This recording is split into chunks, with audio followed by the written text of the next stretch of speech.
आता पोरं ट्रायसेप मारताना चुका काय करतात बघा काय. एकतर उभारण्याची पोझिशन ही अशी फिरून घेतात, ही झाली पहिली चूक. दुसरी चूक, असं पूर्ण पुढे मशीनपासून. तर यानं काय चुकणार आहे, जेव्हा तुम्ही हेवी वेट मारताय ते मशीन तुम्हाला मागं ओढणार आहे. मग तुमचं लक्ष ट्रायसेपवर नाही, पण तुमची बॉडी स्टेबल करायला तर तिकडचं लक्ष असणार आहे. त्यामुळं आणि तिसरी चूक बघा काय होते काय, जरी तुम्ही असं उभारला आहे बरोबर आहे, पण तुमचं खोपर आहे ते बाहेर असतात पूर्ण आणि हे असे मारतात, हे असं नाही. त्यानंतर ना कंबर अशी पूर्ण वाकलेली असत्या, हे बघा कंबर अशी पूर्ण वाकलेली असत्या.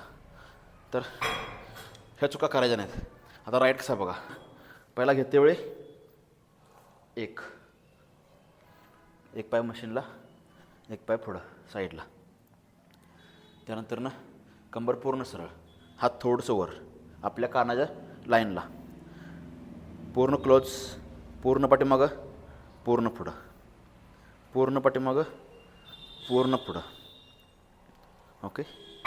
उभारताना हे असं उभं राहायचं आहे, तर तुमची बॉडी स्टेबल राहणार आहे.